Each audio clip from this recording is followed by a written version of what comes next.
ನಾವಲ್ಲಿ ಕಾಶಿಗೆ ಹೋಗೋಕ್ಕಾಗಿಲ್ಲ, ಇದೇ ಕಾಶಿ ಅಂತ ತಿಳ್ಕೊಬೋದು.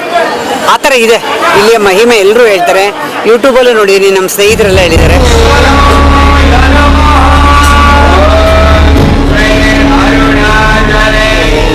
ಬರ್ತಾ ಇದ್ದಂಗೆ ಅಲ್ಲಿಂದೇ ಗೊತ್ತಾಗುತ್ತೆ ಪಾಸಿಟಿವ್ ವೈಬ್ಸ್ ಇರೋದು.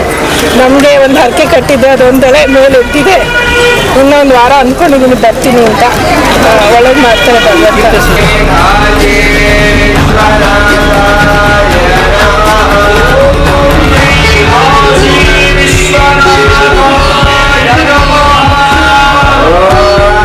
ಸೊ ದೀಪ ಹಚ್ತಾ ಇದೆ ಅಂದರೆ ಇದು ಬೆಲ್ಲದ ಆರತಿ ಮಾಡ್ತಾ ಇದ್ದೆ. ಬಟ್ ಇವಾಗ ಇದು ತೀರ್ಥಸ್ಥಾನ 2ನೇ ಟೈಮು. ಬಟ್ ನನಗೆ ಸ್ವಲ್ಪ ಹೆಲ್ತ್ ಇಶ್ಯೂಸ್ ಇತ್ತು, ಬಟ್ ಸಾಲ್ವ್ ಆಗಿದೆ. ತುಂಬಾ ಅತಿ ಪುರಾತನವಾದಂತಹ ಸನ್ನಿಧಾನ ಈ ಕಾಶಿ ವಿಶ್ವನಾಥ ಸ್ವಾಮಿ ಸನ್ನಿಧಾನ. ಇದು ಹಿಂದೆ ಜನಮೇಜಯನ ಕಾಲದಲ್ಲಿ ಆಸ್ತಿಕ ಮಹಾಮುನಿಗಳು ರಥಸಪ್ತಮಿಯ ದಿನ ನವಪಾಷಣದಿಂದ ಮಾಡಿದಂತಹ ಶ್ರೀಸ್ವಾಮಿ ಅಂದ್ರೆ ನವಪಾಷಣ ಲಿಂಗವನ್ನ ಇಲ್ಲಿ ಪ್ರತಿಷ್ಠಾಪನೆ ಮಾಡಿರುವಂತ ವಿಶೇಷ.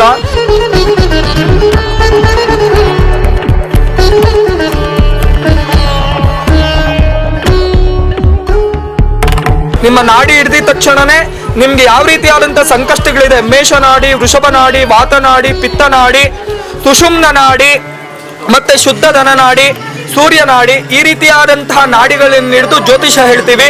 ಈ ಜ್ಯೋತಿಷ್ಯದಿಂದ ನಿಮ್ಗೆ ಯಾವುದೇ ರೀತಿಯಾದಂತಹ ಗ್ರಹಗತಿಗಳಿಗೆ ಸಂಬಂಧಪಟ್ಟಂತ ದೋಷಗಳಿದ್ರೂ ಸಹ ಮೊದಲು ಮನಸ್ಸಿಗೆ ಒಂಥರ ಭಯ ಕಾಡುವಂಥದ್ದು, ಮನಸ್ಸಿಗೆ ಏನೋ ಆಗ್ತಾ ಇದೆ, ಏನೋ ನಡೀತಾ ಇದೆ ನನ್ನ ಸುತ್ತ ಅನ್ಸುವಂಥದ್ದು, ಸುತ್ತ ಯಾರಾದ್ರೂ ಬರ್ತಾರೆ ಅಥವಾ ಜುಟ್ಟು ಎಳಿತಾರೆ ಅಥವಾ ಕಾಲನ್ನ ಕೆರೆಯುವಂಥದ್ದು, ಮುಟ್ಟುವಂಥದ್ದು, ಈ ರೀತಿಯಾದಂಥ ಅನುಭವ ಆಗುತ್ತೆ. ಮನೇಲಿ ಏನಾದ್ರು ತುಳಸಿ ಗಿಡಗಳಿದ್ರೆ ಅದು ಬೇಗ ಒಣಗೋಗುತ್ತೆ. ಹಾಗಾಗಿ ಅವರಿಗೆ ಇಲ್ಲಿ ಖಂಡಿತವಾಗ್ಲೂ ಎಲ್ಲರಿಗೂ ಪರಿಹಾರ ಸಿಕ್ಕಿದೆ. ಅವ್ರಿಗೆ ಕೆಲವರೊಬ್ಬರು ಬಂದಾಗ ಹೇಳ್ತಾರೆ, ನನ್ನ ದೇಹದಲ್ಲಿ ವಿಚಿತ್ರವಾದಂಥ ಅನುಭವ ಆಗುತ್ತೆ, ಯಾರೋ ಓಡಾಡ್ದಂಗೆ ಆಗುತ್ತೆ, ನನ್ನ ಕಾಲು ಎಳ್ದಾಗ ಆಗುತ್ತೆ, ಮತ್ತೆ ಈ ಮುಂದೆ ಬಂದು ನಿಂತ್ಕೊಳ್ಳೋ ತರ ಆಗುತ್ತೆ, ವಿಚಿತ್ರವಾದಂತ ಅನುಭವಗಳಾಗುತ್ತೆ, ನಿದ್ರೆ ಸರಿಯಾಗಿ ಬರೋದಿಲ್ಲ, ಕಾಲು ಊದ್ಕೊಂಡಿದೆ, ಆಸ್ಪತ್ರೆಗೆ ಹೋದ್ರು ಸಹ ಎಲ್ಲ ನಾರ್ಮಲ್ ರಿಪೋರ್ಟ್ಸ್ ಬರ್ತಾ ಇದೆ. ತುಂಬ ಖುಷಿ ಅನಿಸ್ತು. ಇಷ್ಟು ಜನಕ್ಕೆಲ್ಲ ಆಗುತ್ತಾ, 11 ಗಂಟೆ ಆಗ್ಬೋದು, ಎಷ್ಟೊತ್ತಾಗುತ್ತೋ, ರಾತ್ರಿ ಆಗುತ್ತೇನೋ ಅಂತ ಭಯ ಆಗ್ತಾ ಇತ್ತು. ಒಂದು ಅರ್ಧ ಗಂಟೆಯಲ್ಲೇ ಎಲ್ಲರದೂ ಕವರ್ ಆಯಿತು. ಖುಷಿ ಆಯಿತು. ನಾವು ಅಂದರೆ ದೇವಸ್ಥಾನ ನೋಡಿದ್ವಿ, ಅದ್ರ ಒಳಗಡೆ ಬಂದಿರಲಿಲ್ಲ. ಖುಷಿ ಆಯಿತು, ತುಂಬ ಖುಷಿ ಆಯಿತು. ಯೂಟ್ಯೂಬಲ್ಲೆಲ್ಲ ನೋಡಿದ್ವಿ, ನೋಡೋಣ ಅಂತ ಬಂದ್ವಿ. ಖುಷಿ ಆಯಿತು. ಅಲ್ಲ, ನಾವಲ್ಲಿ ಕಾಶಿಗೆ ಹೋಗೋಕ್ಕಾಗಿಲ್ಲ, ಇದೇ ಕಾಶಿ ಅಂತ ತಿಳ್ಕೊಬೋದು. ಆ ಥರ ಇದೆ ಇಲ್ಲಿಯ ಮಹಿಮೆ. ಎಲ್ಲರೂ ಹೇಳ್ತಾರೆ, ಯೂಟ್ಯೂಬಲ್ಲೂ ನೋಡಿದ್ದೀನಿ, ನಮ್ಮ ಸ್ನೇಹಿತರೆಲ್ಲ ಹೇಳಿದ್ದಾರೆ. ನಾವು ವಿದ್ಯಾರಣ್ಯಪುರದಿಂದ ಬಂದಿದ್ದೀನಿ. ಇದು ನಮ್ಮ ತಂಗಿ ಮೊಮ್ಮಗು, ಅದು ಅಮೇರಿಕಾದಿಂದ ಬಂದಿದೆ. ಅದು 2 ಸಲ ಸ್ನಾನ ಮಾಡ್ತೀವಿ ಅಂತ. ಖುಷಿ ಆಯಿತು. Thank you, thanks. ಖಂಡಿತ ಇದೆ, ವೈಬ್ರೇಷನ್ ಇದೆ. ಶಿವರಾತ್ರಿ ಹಬ್ಬದ ದಿವಸ ಬಂದಿದ್ದೀವಿ ಅನ್ನೋ ಥರ ಅನಿಸ್ತಾ ಇದೆ. ಮಗುಗೆ ಅಮೆರಿಕ ಮಣ್ಣು, ಇಂಡಿಯಾ ಹೆಣ್ಣು. ಹೌದು, ಇಂಡಿಯಾ. ಅಪ್ಪ ಇಂಡಿಯಾದವ್ರೆ, ಅಮ್ಮ ಅಪ್ಪ ಎಲ್ಲ ಇಂಡಿಯಾದವ್ರೆ. ಬಿದ್ದಿದೆಯಲ್ಲ ಒಳ್ಳೆದಾಗಿ. ಹೌದು ಹೌದು, ಖಂಡಿತ. ನನ್ನ ಹೆಸರು ನಾಗಲಕ್ಷ್ಮಿ ಅಂತ. ನನ್ನ ಹೆಸರು ಪದ್ಮಶ್ರೀ ಅಂತ. ಉತ್ರಹಳ್ಳಿಯಿಂದ ಬರ್ತಾ ಇರೋದು. ನಮ್ಮ ಅತ್ತಿಗೆ ಮೊದಲು ಹೇಳಿದ್ರಿ ದೇವಸ್ಥಾನದ ಮಹಿಮೆ ಎಲ್ಲನೂ ತಿಳ್ಕೊಂಡು ನಾವು 2 ವಾರದಿಂದ ಬರ್ತಾ ಇದ್ದೀವಿ.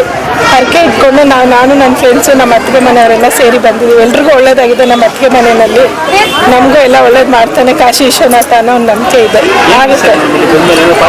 ಪಾಸಿಟಿವ್ ವೈಬ್ಸ್ ತುಂಬ ಇದೆ ಸರ್, ತುಂಬ ಇದೆ. ಬರ್ತಾ ಇದ್ದಂಗೆ ಅಲ್ಲಿಂದೇ ಗೊತ್ತಾಗುತ್ತೆ ಪಾಸಿಟಿವ್ ವೈಬ್ಸ್ ಇರೋದು. ನಮಗೆ ಒಂದು ಹರಕೆ ಕಟ್ಟಿದ್ದೆ, ಅದೊಂದೆಳೆ ಮೇಲೆ ಎತ್ತಿದೆ. ಇನ್ನೊಂದು ವಾರ ಅಂದ್ಕೊಂಡಿದ್ದೀನಿ ಬರ್ತೀನಿ ಅಂತ. ಒಳ್ಳೇದು ಮಾಡ್ತಾರೆ ಭಗವಂತ.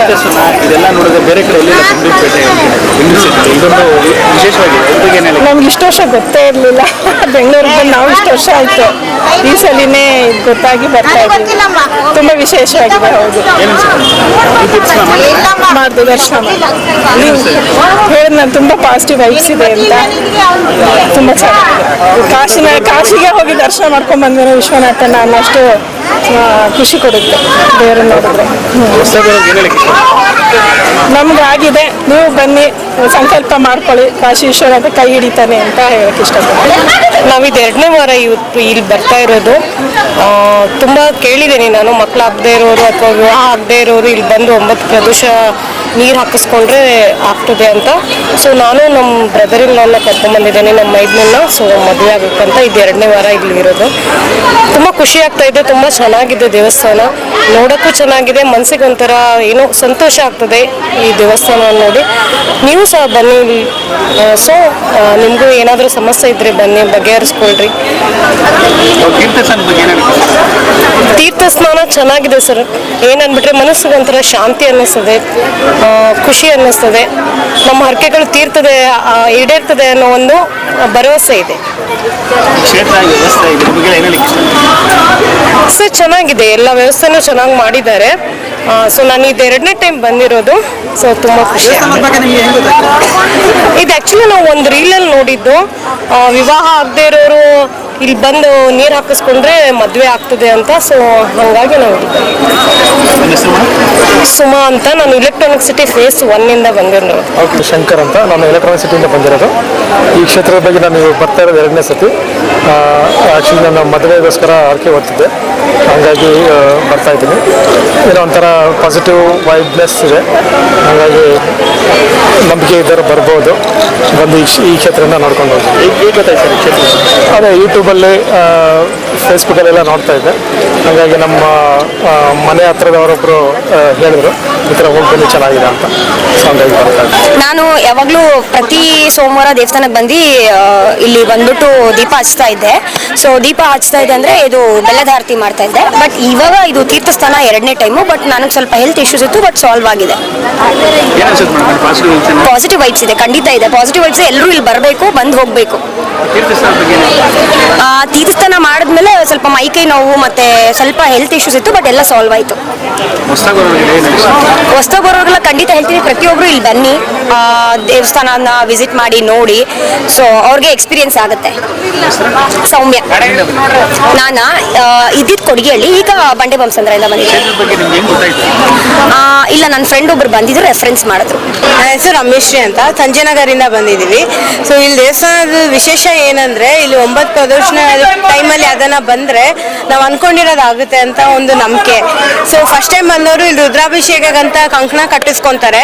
ಮದುವೆ ಆಗಿಲ್ದವ್ರು ಮದುವೆ ಆಗೋಕ್ಕೆ, ಮನೆ ಕಟ್ಟೋರು ಮನೆ ಕಟ್ಟೋಕ್ಕೆ, ಮಕ್ಕಳಾಗಿಲ್ದವ್ರು ಮಕ್ಕಳಾಗೋಕ್ಕೆ, ಜಾಬ್ ಇಲ್ದ್ರೆ ಏನೇ ಅದು ಅನ್ಕೊಂಡು ಬಂದ್ರೂ ಇಲ್ಲಿ ಒಂಥರ ಪಾಸಿಟಿವ್ ವೈಬ್ಸ್ ಇರುತ್ತೆ.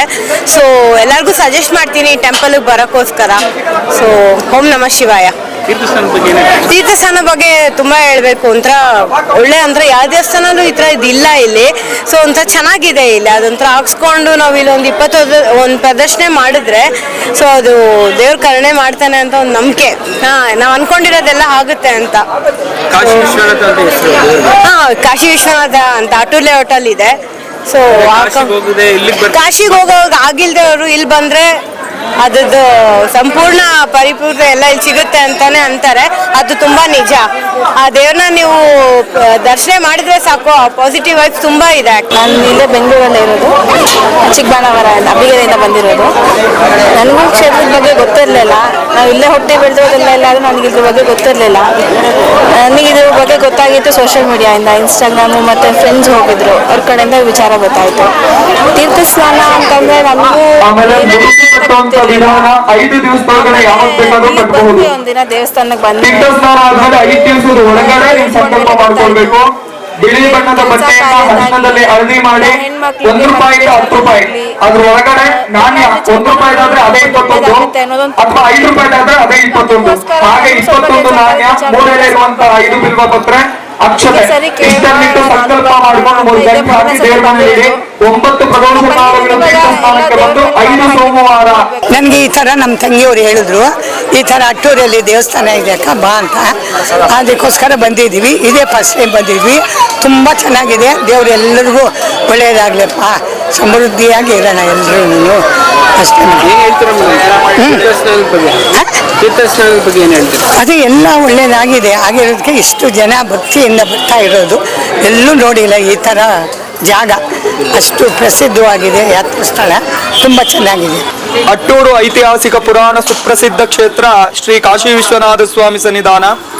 ಸುಮಾರು 8,000 ವರ್ಷ ಇತಿಹಾಸ ಇರುವಂತಹ ಪರಿಪೂರ್ಣವಾದಂತಹ ಬೆಂಗಳೂರಲ್ಲೇ ತುಂಬಾ ಅತಿ ಪುರಾತನವಾದಂತಹ ಸನ್ನಿಧಾನ ಈ ಕಾಶಿ ವಿಶ್ವನಾಥ ಸ್ವಾಮಿ ಸನ್ನಿಧಾನ. ಇದು ಹಿಂದೆ ಜನಮೇಜಯನ ಕಾಲದಲ್ಲಿ ಆಸ್ತಿಕ ಮಹಾಮುನಿಗಳು ರಥಸಪ್ತಮಿಯ ದಿನ ನವಪಾಷಣದಿಂದ ಮಾಡಿದಂತಹ ಶ್ರೀಸ್ವಾಮಿ ಅಂದ್ರೆ ನವಪಾಷಣ ಲಿಂಗವನ್ನ ಇಲ್ಲಿ ಪ್ರತಿಷ್ಠಾಪನೆ ಮಾಡಿರುವಂತ ವಿಶೇಷ. ಸ್ವಾಮಿ ಮೇಲೆ ಬ್ರಹ್ಮಸೂತ್ರ ಇರುವಂತದ್ದು ಇನ್ನೂ ಬಹಳ ವಿಶೇಷ. ಸ್ವಾಮಿಗೆ ಪ್ರತಿ ತ್ರಯೋದಶಿ ಶುಕ್ಲ ಪಕ್ಷ ಮತ್ತೆ ಕೃಷ್ಣ ಪಕ್ಷ ತ್ರಯೋದಶಿಯಲ್ಲಿ ಇಲ್ಲಿ ಮಹಾಪ್ರದೋಷ ಕಾಲ ಅಂತ ನಡೆಯುತ್ತೆ. ಈ ಪ್ರದೋಷ ಕಾಲ ಸಂಜೆ 4:15 ರಿಂದ 7 ಗಂಟೆಯವರೆಗೂ ಸಹ ಸತತವಾಗಿ ಸ್ವಾಮಿಗೆ ಅಭಿಷೇಕ ನಡೆಯುತ್ತೆ. ಈ ಅಭಿಷೇಕ ಆದ ನಂತರವಾಗಿ ಸ್ವಾಮಿಗೆ ಮಹಾರುದ್ರಾಭಿಷೇಕ ಆಗತ್ತೆ. ರುದ್ರಾಭಿಷೇಕ ಮತ್ತೆ ಸ್ವಾಮಿಗೆ ಬಳಸಿದಂತಹ ಎಲ್ಲಾ ದ್ರವ್ಯ ಅರಿಶಿಣ, ಕುಂಕುಮ, ವಿಭೂತಿ, ಗಂಧ ಈ ದ್ರವ್ಯಗಳನ್ನೆಲ್ಲವನ್ನೂ ಸಹ ನೀರಿಗೆ ಮಿಶ್ರಣ ಮಾಡಿ ಅಭಿಷೇಕ ಆಗಿರ್ತಕ್ಕಂತಹ ರುದ್ರಾಭಿಷೇಕ ಆಗಿರ್ತಕ್ಕಂಥ ತೀರ್ಥದಿಂದ ಭಕ್ತಾದಿಗಳಿಗೆಲ್ಲ ತೀರ್ಥ ಸ್ನಾನ ಅಂತ ಮಾಡಿಸ್ತೀವಿ ಇಲ್ಲಿ. ಈ ತೀರ್ಥ ಸ್ನಾನ ಬಹಳ ವಿಶೇಷ. ಯಾಕೆಂದ್ರೆ ಪ್ರದೋಷ ಕಾಲ ಅಂದ್ರೆ ಶಿವ ವಿಷವನ್ನ ಕುಡಿದಂತ ಸಮಯ. ಯಾಕೆಂದ್ರೆ ಹಿಂದೆ ಸ್ವಾಮಿ ವಿಷವನ್ನ ಕುಡಿದಿದ್ದ ಕಾರಣ ಅಮೃತ ಮಂಥನ ಆಗಬೇಕಾದ್ರೆ ಎಲ್ಲ ಅಂದ್ರೆ ಗೋವು ಉಕ್ಕುತ್ತೆ, ಮತ್ತೆ ಕಾಮಧೇನು ಬರುತ್ತೆ, ಕಲ್ಪವೃಕ್ಷ ಬರುತ್ತೆ, ಲಕ್ಷ್ಮಿ ಬರ್ತಾಳೆ, ಮತ್ತೆ ವಿಷವೂ ಸಹ ಬರುತ್ತೆ. ಅಂದ್ರೆ ಒಳ್ಳೇದಿದ್ಮೇಲೆ ಕೆಟ್ಟದಿದೆ ಅಂತ ಹೇಳಿ. ಹಾಗಾಗಿ ವಿಷ ಬಂದಿದ ತಕ್ಷಣನೇ ಜಗತ್ ಪ್ರಳಯ ಸಂಭವ ಆಗುತ್ತೆ ಅನ್ನುವಂತ ಭೀತಿಲಿ ಇರ್ತಾರೆ. ಸುರರು ಭೀತಿಯಲ್ಲಿ ಇರ್ತಾರೆ, ಹಾಗೂ ದೇವತೆಗಳು ಸಹ ಭೀತಿಯಲ್ಲಿರ್ತಾರೆ. ಆಗ ಜಗತ್ಕಾರಕನಾಗಿರ್ತಕ್ಕಂಥ ಪರಮಶಿವ ಏನ್ ಮಾಡ್ತಾನೆ ಅಂದ್ರೆ ಜಗದೋದ್ಧಾರಕ್ಕೋಸ್ಕರವಾಗಿ, ಜಗತ್ತನ್ನ ಉಳಿಸೋದಕ್ಕೋಸ್ಕರವಾಗಿ ಸ್ವಾಮಿ ಸಂತೋಷವಾಗಿ ವಿಷವನ್ನು ಕುಡಿತಾನೆ, ಭಕ್ತರನ್ನ ರಕ್ಷಿಸಬೇಕು ಅಂತ ಹೇಳಿ. ಆ ದಿನನೇ ನಾವು ಶಿವರಾತ್ರಿ ಅಂತ ಆಚರಣೆ ಮಾಡ್ತೀವಿ. ಆ ದಿನನೇ ಸ್ವಾಮಿಯನ್ನ ಅಂದ್ರೆ ಪ್ರದೋಷ ಕಾಲದಲ್ಲಿ ಅವನು ವಿಷ ಕುಡಿದಂತ ಸಮಯ 4:15 ರಿಂದ 7 ಗಂಟೆ ಒಳಗಡೆ ಆ ಸ್ವಾಮಿ ವಿಷವನ್ನ ಕುಡಿತಾನೆ. ಆಗ ಆಕಾಶಗಂಗೆ ಏನ್ ಮಾಡ್ತಾಳೆ ಅಂದ್ರೆ ಶಿವನ ಮೇಲೆ ಧಾರಾಕಾರವಾಗಿ ಸುರಿತಾಳೆ ಮೇಲಿಂದ. ಆಗ ಅವನು ಎಚ್ಚರಗೊಳ್ತಾನೆ ಶಿವ. ಅದನ್ನೇ ಸಮಯ ಅಂತ ಹೇಳುವಂಥದ್ದು ಪ್ರದೋಷ ಸಮಯ.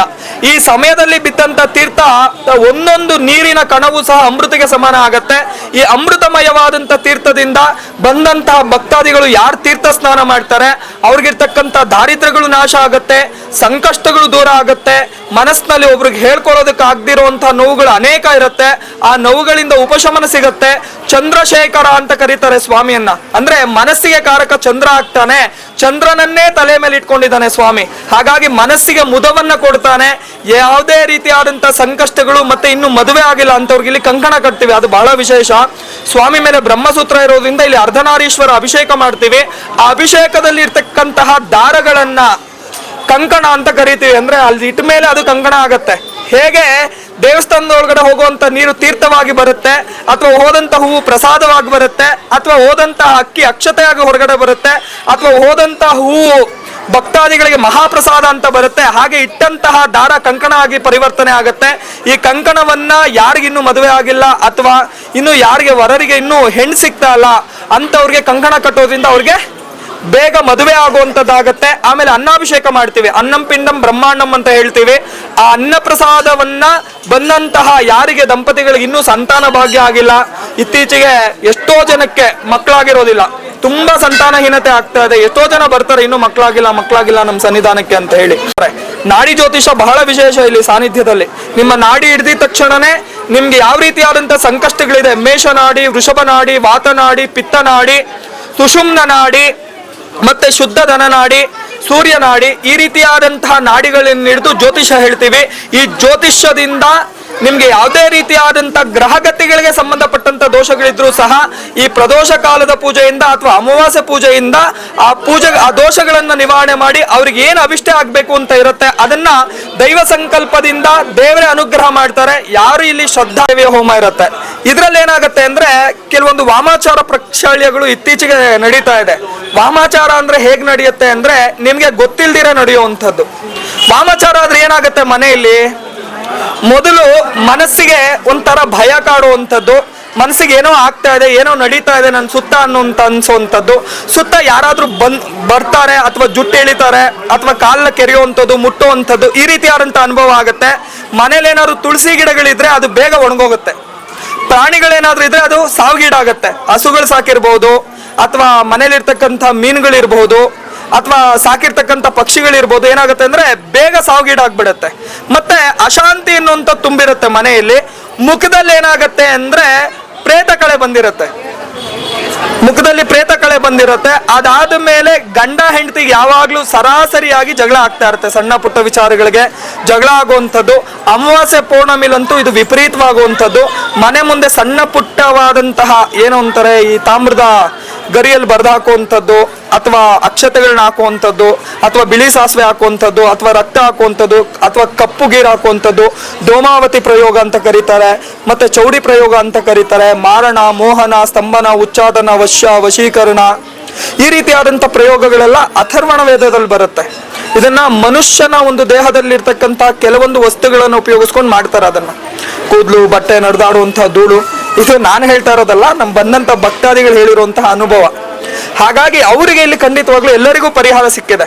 ಅವ್ರಿಗೆ ಕೆಲವರೊಬ್ಬರು ಬಂದಾಗ ಹೇಳ್ತಾರೆ, ನನ್ನ ದೇಹದಲ್ಲಿ ವಿಚಿತ್ರವಾದಂಥ ಅನುಭವ ಆಗುತ್ತೆ, ಯಾರೋ ಓಡಾಡ್ದಂಗೆ ಆಗುತ್ತೆ, ನನ್ನ ಕಾಲು ಎಳ್ದಾಗ ಆಗುತ್ತೆ, ಮತ್ತೆ ಈ ಮುಂದೆ ಬಂದು ನಿಂತ್ಕೊಳ್ಳೋ ಥರ ಆಗುತ್ತೆ, ವಿಚಿತ್ರವಾದಂಥ ಅನುಭವಗಳಾಗುತ್ತೆ, ನಿದ್ರೆ ಸರಿಯಾಗಿ ಬರೋದಿಲ್ಲ, ಕಾಲು ಊದ್ಕೊಂಡಿದೆ, ಆಸ್ಪತ್ರೆಗೆ ಹೋದ್ರೂ ಸಹ ಎಲ್ಲ ನಾರ್ಮಲ್ ರಿಪೋರ್ಟ್ಸ್ ಬರ್ತಾ ಇದೆ, ಆದರೂ ಸಹ ನನ್ನ ಕಾಲು ಊದ್ಕೊಳ್ತಾ ಇದೆ, ವಿಪರೀತವಾದಂಥ ಕೆಮ್ಮು ನಿಂತೇ ಇಲ್ಲ, ಮತ್ತೆ ವಿಚ್ಛೇದನ ಸಮಯಕ್ಕೆ ಬಂದ್ಬಿಟ್ಟಿದೆ ನಮ್ದು ದಾಂಪತ್ಯದಲ್ಲಿ, ಇವುಗಳನ್ನೆಲ್ಲ ಹೇಳ್ಕೊಂಡು ಬರ್ತಾರೆ. ಕೆಲವೊಂದು ಗ್ರಹಗತಿಗಳಿಂದ ಆದ್ರೆ ಕೆಲವೊಂದು ಮಾಡಿರ್ತಕ್ಕಂಥ ವಾಮಾಚಾರ ಪ್ರಕ್ಷಾಳ್ಯಗಳನ್ನ ಅಂದ್ರೆ ನಂಬಿಕೆ ಇರುವಂತವ್ರು ನಂಬ್ತಾರೆ, ನಂಬ್ದಿದ್ದವ್ರಿಗೆ ಏನು ಮಾಡೋದಕ್ಕಾಗಲ್ಲ.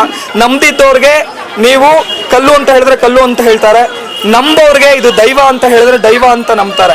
ಯಾಕೆಂದ್ರೆ ಕೆಲವೊಬ್ರು ಅಭಿಷೇಕ ಮಾಡ್ಬೇಕಾದ್ರೆ ಹೇಳ್ತಾರೆ, ಸ್ವಾಮಿ ದೇವ್ರ ಮೇಲೆ ಅಷ್ಟೊಂದು ಹಾಲು ಮೊಸರೆಲ್ಲ ಹಾಕ್ತಿರಲ್ಲ, ಇದನ್ನೆಲ್ಲ ಯಾರಿಗಾದ್ರೂ ಬಡವರು ಕೊಡ್ಬೋದು, ಕೊಡಲ್ಲ ಅಂತಲ್ಲ. ನಮ್ಮ ಕ್ಷೇತ್ರದಲ್ಲಿ ಬಂದಂತವ್ರು ಬಡವರು ಖಂಡಿತವಾಗ್ಲೂ ಕೊಡ್ತೀವಿ.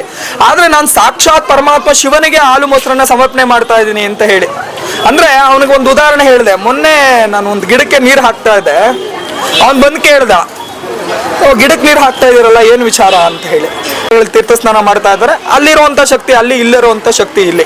ಹಾಗಾಗಿ ನೀವು ಯಾವ ಸಾನ್ನಿಧ್ಯಕ್ಕೆ ಹೋದ್ರೂ ನಂಬಿಕೆಯಿಂದ ಹೋದ್ರೆ ಖಂಡಿತವಾಗ್ಲೂ ಈಡೇರುತ್ತೆ. ಯಾವ ಕ್ಷೇತ್ರಕ್ಕೆ ಹೋಗಬೇಡಿ ಅಂತ ನಾನು ಹೇಳ್ತಾ ಇಲ್ಲ, ಎಲ್ಲಿ ಶ್ರದ್ಧಾ ಭಕ್ತಿ ಪೂರ್ವಕವಾಗಿ ಹೋಗಿ, ಯಾವುದೇ ಕ್ಷೇತ್ರಕ್ಕೆ ಹೋಗಿ ಅಲ್ಲಿರುವಂತ ದೈವನ ನಂಬಿ ಅಲ್ಲೊಂದ್ಸರಿ ಹೋಗೋದು ಇಲ್ಲೊಂದ್ಸರಿ ಬರುವಂತದ್ದು ಈ ರೀತಿಯಾಗಿ ಮಾಡಬೇಡಿ. ಒಂದೇ ದೈವವನ್ನ ಎಲ್ಲೋದ್ರೂ ಒಂದೇ ದೈವವನ್ನ ನಂಬಿಕೊಂಡು ಹೋಗಿ, ಅಲ್ಲಿ ಖಂಡಿತವಾಗ್ಲೂ ನಿಮ್ ಕಾರ್ಯಾನುಕೂಲ ಆಗತ್ತೆ. ಇಲ್ಲಿಗೆ ಬರಬೇಕು ಅಂತ ಏನಿಲ್ಲ, ನಿಮ್ ಸಾನ್ನಿಧ್ಯಕ್ಕೆ ಎಲ್ಲಿ ಹತ್ರ ಇರುತ್ತೆ ಅಥವಾ ಎಲ್ಲಿ ದೈವ ಸಾನ್ನಿಧ್ಯ ನಿಮ್ಗೆ ಸಿಗಬೇಕು ಅಥವಾ ಮನಸ್ಸಿನಲ್ಲಿ ಭಗವಂತ ಯಾವಾಗ ನಿಮ್ಮನ್ನ ಇಲ್ಲಿ ಕರ್ಕೊಬೇಕು ಅಥವಾ ಅಲ್ಲಿ ಕರ್ಕೊಬೇಕು ಅಂತ ಅವನ ನಿರ್ಣಯ ಇರುತ್ತೆ, ಅದು ಯಾರು ತಪ್ಪಿಸೋದಕ್ಕೆ ಆಗಲ್ಲ. ಮನುಷ್ಯನ ನಿರ್ಣಯ ತಪ್ಪೋದು, ದೇವ್ರ ನಿರ್ಣಯ ತಪ್ಪಿಸೋದೇ ಇಲ್ಲ. ಹಾಗಾಗಿ ಅವನ ನಿರ್ಣಯ ಇದ್ರೆ ಖಂಡಿತವಾಗ್ಲೂ ಇಲ್ಲಿ ಬರ್ತೀರಾ, ಅವನ ನಿರ್ಣಯ ಇಲ್ಲ ಅಂದ್ರೆ ನೀವು ಯಾವತ್ತೂ ನಮ್ಮ ಶಿವನ ದರ್ಶನ ಮಾಡೋದಕ್ಕಾಗೋದೇ ಇಲ್ಲ. ಹಾಗಾಗಿ ಅನುಜ್ಞೆ ಭಗವಂತನ ಅಂದ್ರೆ ಶಿವನ ಆಜ್ಞೆ ಇಲ್ಲದೆ ಒಂದು ಸೀಮೆನೂ ಕಡಿಯಲ್ಲ ಅಂತ ಹೇಳ್ತಾರೆ.